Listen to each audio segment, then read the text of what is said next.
Қайырлы кеш, құрметті жерлестер, біздің әр аптада өтетін тікелей эфирімізді бастайық.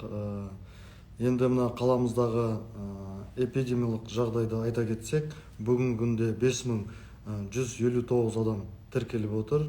Өткен тәулікте 4 адам тіркеліп отыр. Осы уақытқа дейін 4344 азамат емделіп шықты. Өкінішке орай 53 адам қайтыс болды. Енді мына қазіргі жедел жәрдем шақырудың саны күнделікке 1204 адам қоңырау соғып отыр. Енді 19 жылмен салыстырғанда 1200, бұл мәселе кәдімгі тәулікке келген сияқты. Енді айта кетсек, орын туралы. Қазіргі кезде бізде 2882 провизорлық стационар орындар бар.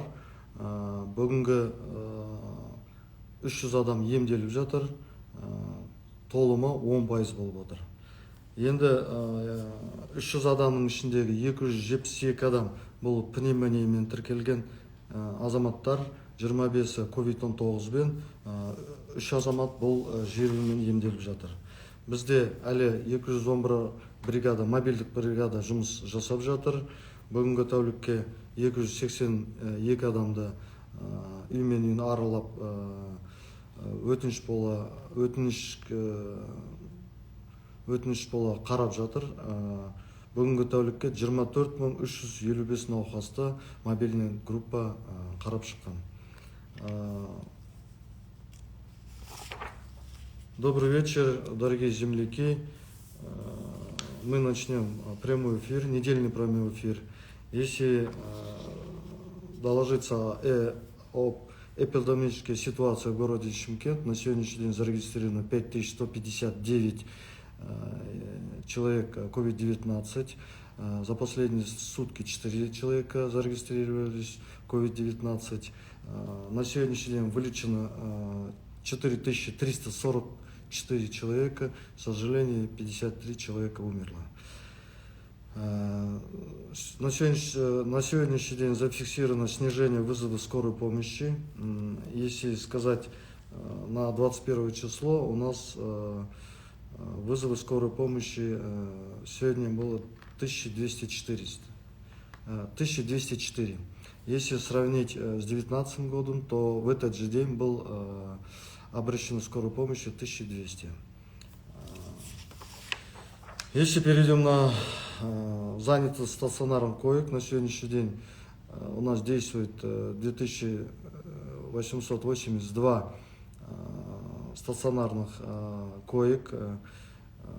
На этих коек сегодня 300 человек проводят лечение, из них 272 это зарегистрировано как пневмонии, 25 как COVID-19 и 3 человека это с ОРВИ. Загруженность коек 10%. Дальше продолжает работать 211 мобильных групп, бригад, которые на сегодняшний день по вызову обследовало 282 пациентов. На сегодняшний день 24 355. Бүгінгі күнде жағдай осылай, құрметті жерлестер. Енді жағдай тұрақталып келе жатыр. Дегенмен, мына санитарлық номеріне қарапайым санитарлық тәртіпті сақтауға ары қарай шақырамын. Енді мына сұрақтарға көшейік. Құрметті жерлестер, өздерің білесіңіздер, алдарыңызда сұрақ белгісі тұрады. Сұрақ белгісі басып, сұрақ қойсаңыздар болады. Мына бірінші сұрақ келіп түсіп отыр, сол сұраққа жауап берейік. Ассалаумағалейкум. Жалпы көп қабатты жаңа үйлер конкурспен қашан беріледі? Жилстройбанкпен дейді. Өздеріңіз білесіздер, көп қабатты үйлер бізде Жилстройбанкпен 16 үй қазір келісім шартпен бекітілген меморандуммен. Қазір ол рет-ретмен бітіліп келе жатыр. Жилстройбанк осы қараша айында өздерінің тәртіптеріне сәйкес өздері конкурс айырылайды. Сол конкурсты ұтып алған азаматтар ол үйге ары қарай өзінің ұсынысымен қабылдап алуға болады. Қазіргі кезде ол үйлерге біткен үйлердің бәріне құжаттары дайындалып жатыр. Сол себептен мына тікелей Жилстройбанкпен жұмыс істеуді шақырамыз сіздерді. Келесі сұрақ. Саламатсыз ба, әкім мырза? Микрорайон Восток жақта тексеріп кетіңізші. Тазаламайды, мусор жақ страшный. Түсінікті, бұны мен бақылауыма алайын, мен бұны тапсырма ретінде қабылдайық. Бұны келіп тексереміз. Микрорайон Восток, да?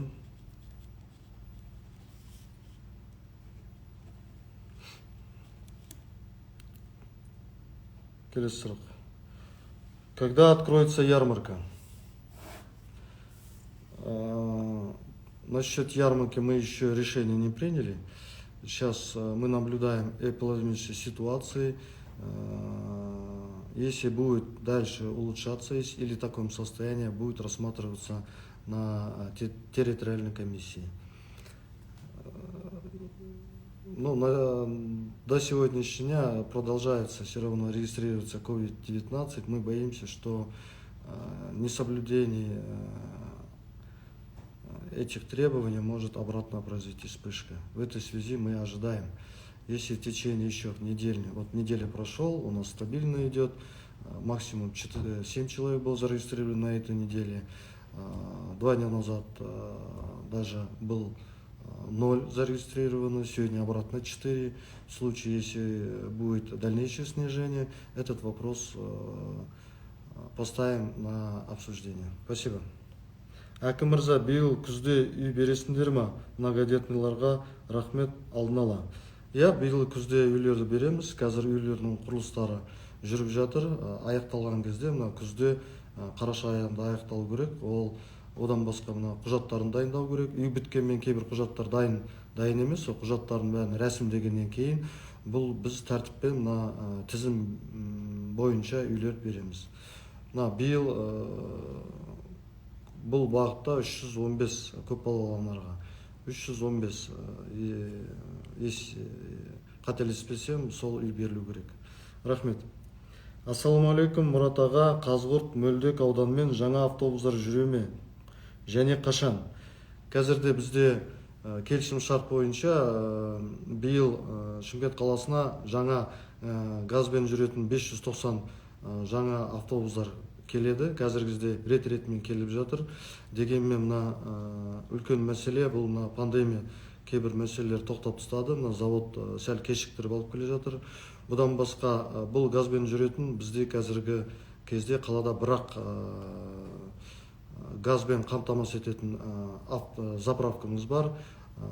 Сол себептен біз оған қарамастан тағы Қазтрансгаз аймақ компаниясы тағы 2 аппарат салып жатыр. Оны бұл қарашаның аяғына дейін бітірген жағдайда біз жүргізе бастаймыз. Бізде әлеуметтік желілерде бір-екі рет айтқанымыз, жаңа маршрут болады, кейбір жерлерінде ескіде маршрут қалады. Сол схема маршрутпен жүргізе бастаймыз. Рахмет. Магазиндердің уақытын ұзартыңызшы. Бұл мәселе қазір бәрінде өзекті. Қазіргі кезде бізде магазиндердің өзі 21:00-ге дейін жұмыс істейді. Сол себептен эпидемиялық жағдайымыз дұрысталған жағдайда оны баяғы ретіне келтіреміз деген ой болып отыр. Рахмет. Когда ТРЦ откроет полностью фудкортом и кинотеатром? Данный вопрос зависит все от эпидемической ситуации города. В случае, если в городе будет ситуация стабилизироваться, этот вопрос будет рассматриваться. Спасибо за понимание. Келесі. Уважаемые земляки, на экране у вас появится вопросительный знак. Если будете нажимать вопросительный знак, возможно задавать вопросы. Здравствуйте, Мурат Дүйсенбекович. Когда проведете газ в данном массиве Кайнар-Булак? Спасибо. Эта проблема очень серьезная в городе. Хотелось сказать, на сегодняшний день действующая система не может полностью обеспечить, 100% обеспечить газом население. В этой связи ведется строительство АГРС-3. По плану должен был АГРС-3 завершиться в 2023 году. В связи с такой проблемой нами были приняты решения, что АГРС-3 завершить в этом году. Данные средства в этом году практически 80% выделено, осталось 20%. Строительство ведется в большом темпе. Есть, конечно, ряд проблем, которые зависят не только от нас. Это там земельный участок находится в частном собственности, мы с ними ведем переговоры. Эти владельцы, конечно, идут на уступки к нам. Основное вот это оборудование уже закуплено, процентов уже 60% уже находится в городе. Уже начинается сборка. В случае мы в ноябре завершим, я думаю, Кайнар-Булак или другие регионы, которые не обеспечены газом, будем потихонечку обеспечивать. Я думаю, после завершения строительства АГРЭС-3, я думаю, уже возможность города увеличится. Спасибо. Саламатсыз ба, сіздің қабылдауыңызға қалай кіруге болады? Қазіргі кезде мына карантиннің кесірінен қазір тікелей қабылдау тоқтатылған. Сол себептен мен мына дистанционный қабылдауды жасап жатырмыз. Әр жұма кезде сағат 12-ден 1-ге дейін ауыстырдым. Бүгін күзде қабылдау жүргіздім. 7 азамат бүгін тікелей қабылдауға сұрақтарын қойып шықты. Сіздерде мына акиматтың біздің қабылдау деген телефон номерімен шығып, өздеріңіз хабарлассаңыздар, сізді тізімге қосып, әр жұмада қабылдап жатырмын. Егер де мына эпидемиялық жағдай түзелген жағдайда, өздеріңіз білесіздер, мен бір күнде 50 адамға дейін қабылдайтын болған кездер болды. Біз мына Нұр Отанда қабылдадым, 50 адамдай, кей кезде 100 адам болды. Біздің көрмеде қабылдадым. Сол тәртіпке көшеміз. Рахмет. Ескі үйлердің фасадын жаңартып жатқаныңызға үлкен рахмет. Ол жұмыс тағы да жалғаса ма? Енді бұл жұмыстың бәрі өздеріңіз білесіздер, біздің бюджеттен салынып жатқан жоқ, мемлекеттің бюджетінен. Ол кәсіпкерлердің арқасынан көп кәсіпкерлер осы бағытта жұмыста бізді қолдап жатыр. Биыл республикалық даңғылы жасадық. Асар ауылды мекенде сол жерде үйді жасап жатырмыз. АДЦ-да біздің акиматқа жақын үйлерді жасап жатырмыз. Оның бәрі біздің кәсіпкерліктің, қалаға сүйіспеншіліктің бізге көмектесіп жатқанның арқасында. Оларға осы тікелей эфирде барлық кәсіпкерлерге рахмет айтқым келеді. Егер де бұл арғарай бұндай қолдау жасап тастаса, біз бұл жұмысты арғарай жалғастырамыз. Рахмет. Саламатсыз ба, когда нас выпустят с карантина? Саламатсыз ба, в этом направлении работа ведется. Вы знаете, 17 августа уже ослабление идет. Конечно, есть процедуры, которые необходимо соблюдать. Вы должны обратиться в Инфо Казахстан, там есть требования, санитарные требования. Если ваше заведение или бизнес обеспечит безопасность населения города, жителей города, то они имеют право открываться. Я думаю, уже единственное здесь ограничение там указано, есть ограничения развлекательные мероприятия, которые на сегодняшний день остается закрытым. Но это все зависит от эпидемической ситуации. Остальные, большинство бизнесменов уже в городе уже открыто работают. Спасибо. Мектептер дайын ба? Бүгінде мектептердің бәрі 90% дайын. Бізде өздеріңіз білесіздер, көп мектептерде биыл ағым жұмыстарымен күрделі жұмыстар жасалып жатыр. Бір 5 мектеп қазіргі кезде біздің мердігердің жауапкершілігінің арқасында сәл кешігіп жатыр. Оны да қазір бақылауға алдық. Оны барынша тырысамыз бітіруге. Қалған мектептер өзінің біздің санитарлық тәртіппен сәйкес келетін режимде бәрін уже дайындықта жұмыстар аяқталып жатыр. Енді 1 қыркүйекке дейін дайын боламыз деп санаймыз. Рахмет. Саламатсыз ба, аурухана, емхана жандарында көлік қоятын орын жоқ. Жол жиегі бәрін бордюр қойып тастады. Бұл тұрақтың өзі ақылы, соны қарастырасыздар. Да, бұл бағытта үлкен жұмыс жасап жатырмыз. Қазір қаладағы департамент бірігіп, біздің көлік транспортымен бірігіп, полиция департаментімен бірігіп, сол нүктелердің бәрін сейчас есептеп жатырмыз, қаншалықты қай жерде қалай жүретінді, қай жерге ақымен тұрақты қоюға, қай жерге ақысыз тұрақ қоюға. Ол жұмыстарды қазіргі 1-2 айда бітіріп, ол жүйеге де көшеміз. Рахмет. Базарлар суббота ашық болса жақсы болатын еді. Рахмет. Да, бұл мәселе өте күрделі. Бізде бәріміз сол жүйеге қашан өтетімізде күтіп отырмыз. Оның бәрі эпидемиологиялық жағдайға байланысты. Егер де біздің азаматтар қарапайым санитарлық тәртіпті сақтап, COVID-19 таралуы түсіп жатқан жағдайда, оның бәрі баяғы тұрақты жағдайға жеткіземіз. Сол үшін түсініп, осы жағдайға бір-бірімізді сақтап жүруге шақырамын. Рахмет.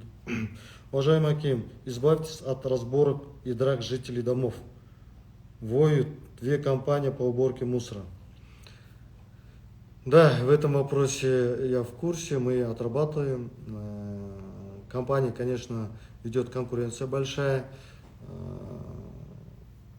Это все зависит не только от нас, это зависит от организованности наших жителей, управ домами. Да? Многие вопросы уже решаются, компания приходит, свои новые условия предлагает. Конечно, большой вопрос здесь всегда стоит неопределенность жителей. Надо определиться, какой компаниям работать. И компания примет решение, какой компания будет работать, не будет работать.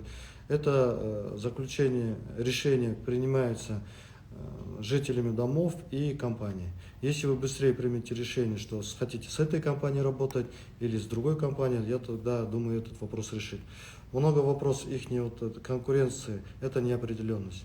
В этой связи призываю совместно вашим представителям управления домов или там КСК, где как называется, чтобы вы сделали общее собрание и определились с компанией.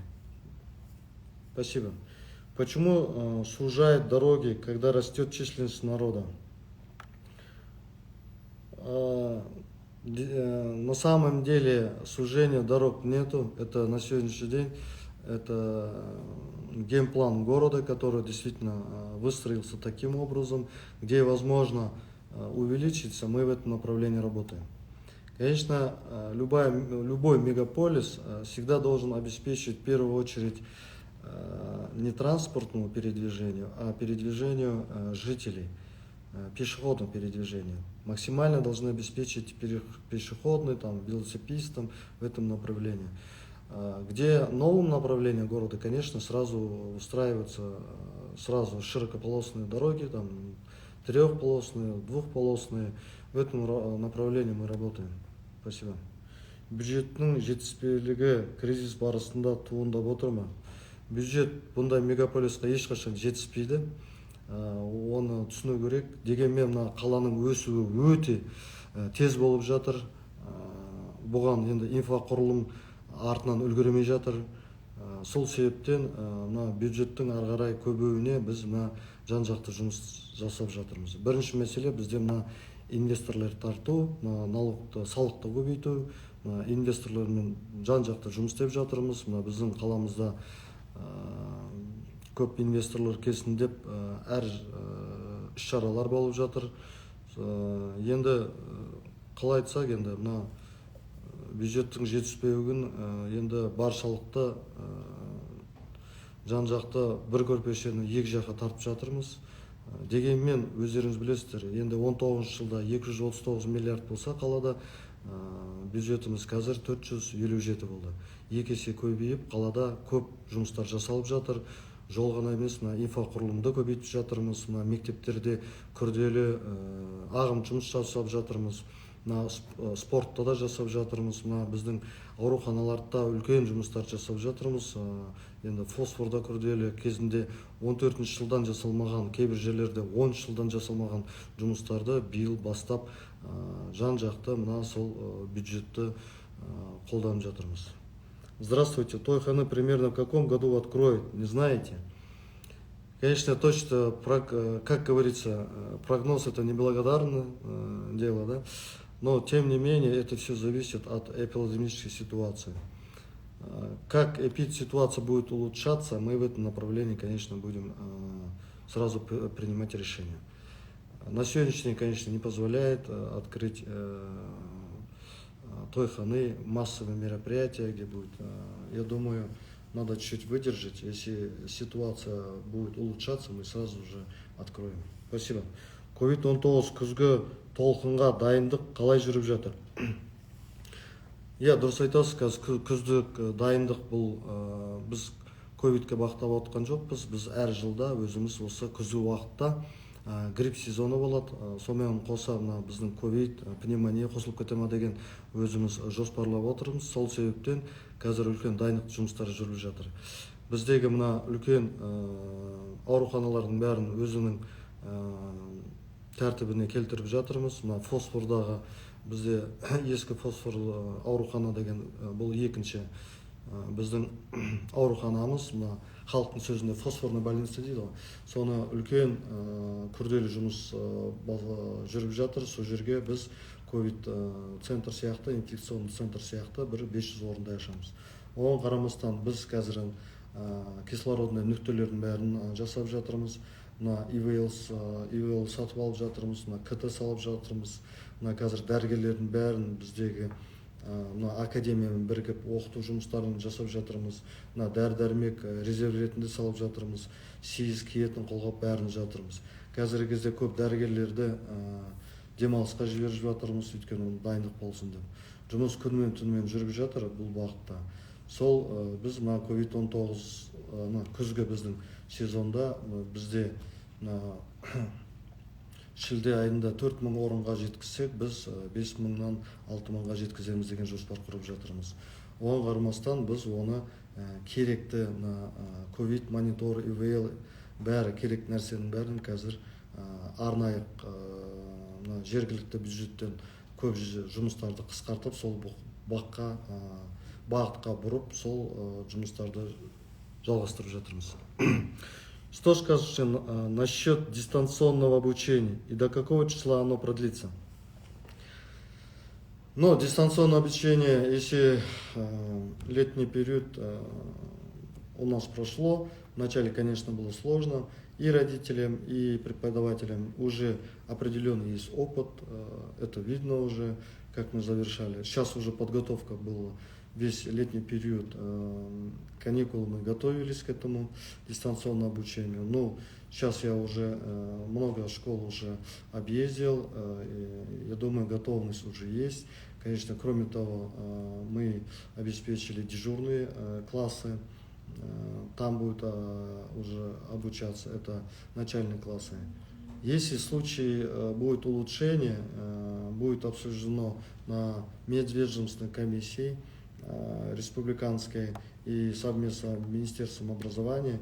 Если будет улучшаться ситуация, я думаю, по решению, возможно, откроется.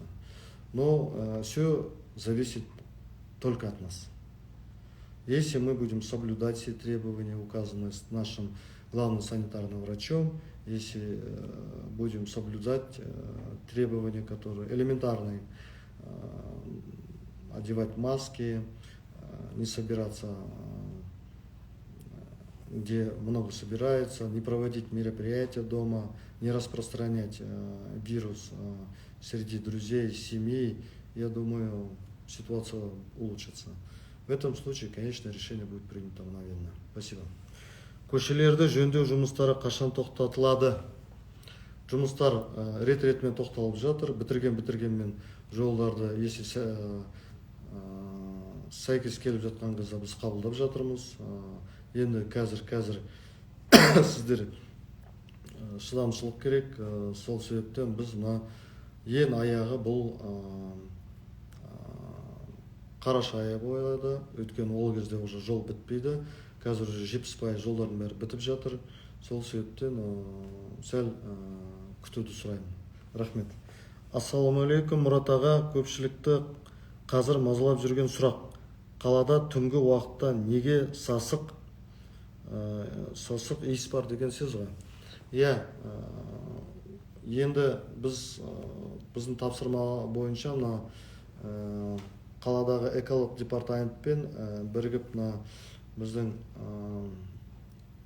энергетик басқармасымен бірігіп басқа да басқарма жұмыстары жүргізіп жатыр.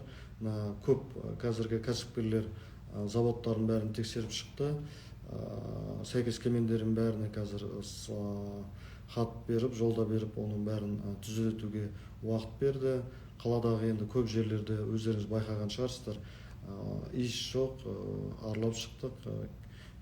Кейбір жерлер шыққан жердің бәрін әрі қарай бұл бағытта жұмыс жасап жатыр. Рахмет. Әкімшіліктен фонд ашып, кәсіпкерлерді жинап, үйі жоқ адамдарды тұрғын үйме қамтамасыз етуге бюджеттік қаражаттан тыс жұмыс жасауға пікіріңіз қалай дейді. Фонд ашып, кәсіпкерлерді жинап, үйі жоқ адамдарды тұрғын үйме қамтамасыз етуге бюджеттік қаражаттан тыс жұмыс жасауға пікіріңіз қалай? Иә, әрқашанда бұндай кәсіпкерлер болған жағдайда біз әрқашанда қуана құшақтап шақырамыз, ондай кәсіпкерлер келсе. Дегенмен біздің кәсіпкерлер бар. Өздеріңіз білесіздер, Молдасиев Қайрат деген кәсіпкер бар, Отоустрой. Ол да биыл басқа кәсіпкерлермен бірігіп, бір үлкен көп балалы үйге пәтер беріп жатыр. Басқа да жобалар бар. Енді фонд бізде қазір Қайырымды қала деген өзіміздің Шымкент қаласында фонд бар. Сол жерге кәсіпкерлер қаражатын көмектесіп жатыр. Айта кетсек, эпидемиялық жағдай, қиын жағдайға сол жерге көп кәсіпкерлер көмек берді. Соның арқасында бюджеттен қарамай қанша көмектер алынды. Өздеріңіз білесіздер, біздің көп дәрігерлер енді қайтып кеткен кезде сол қалалық сол біздің фондтың арқасында, қордың арқасында көп дәрігерлердің үйіне бата ретінде көмек миллион теңгеден көмектесті. Сондай көп жұмыстар жасалып жатыр. Ол фондта әкімшіліктен ешкім жоқ. Ол жерде өзі сол кәсіпкерлер өздері ашып, өздері жұмыс бағытта жасап жатыр. Егер де өз жерде сол үй беретіндей жағдай болған жағдайда, әрине біз ол мәселені қарастырамыз. Рахмет. Добрый вечер. Подскажите, пожалуйста, как обстоят дела с туризмом? В этом направлении мы усиленно работаем. На сегодняшний день есть много идей. Есть одна идея, конечно, рано, идею озвучивать, но хотелось бы вкратце рассказать. Мы в этом году хотели, конечно, в этом направлении работать, но ситуация с COVID-19, конечно, все это остановилось.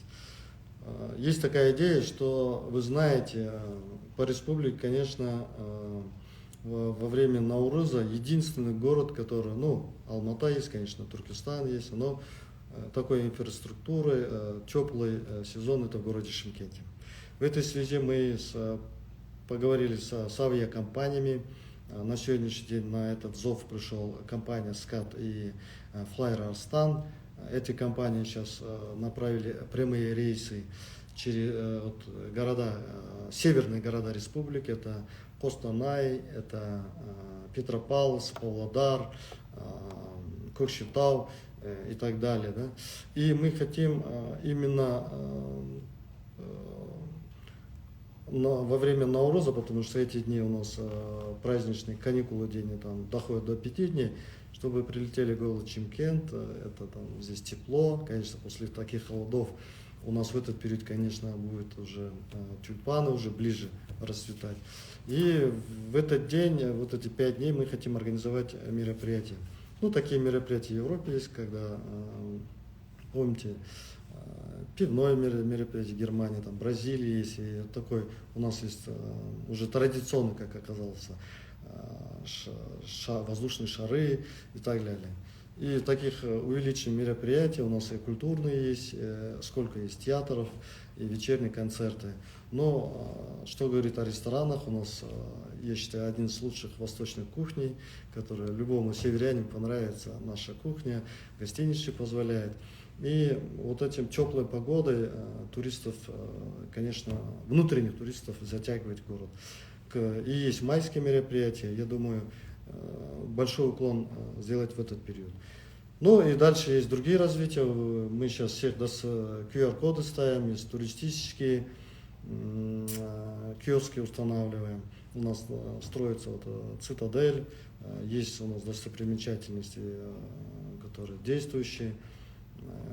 В этом направлении мы будем усиливаться, потому что внутренний рынок, туризм у нас, для нас, я думаю, сейчас приоритетным будет.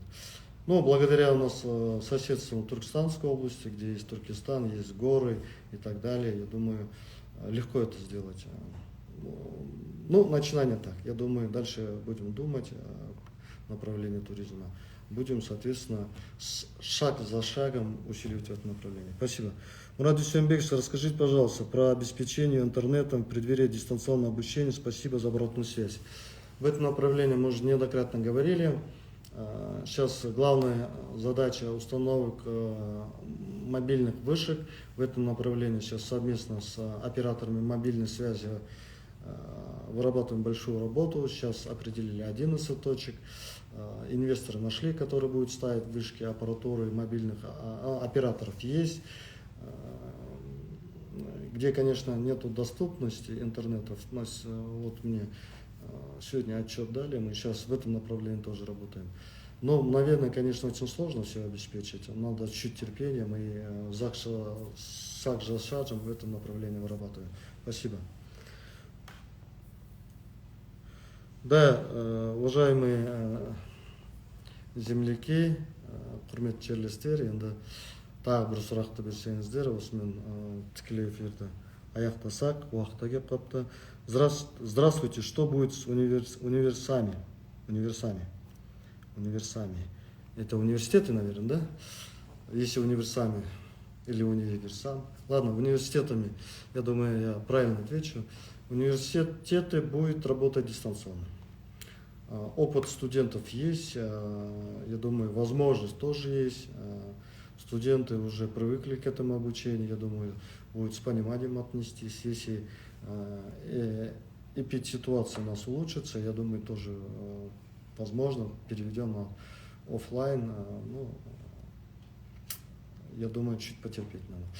Так что, құрметті жерлестер, осымен сұрақтарды аяқтайық бүгінгі апталықта. Сіздерге өтінішім бар, қарапайым санитарлық нормаларды тәртіпке шақырамыз. Бұл бәріміз үшін керек, өйткені біз қанша дайындық жүргізгенмен, оның бәрі эпидситуацияны тоқтатпайды.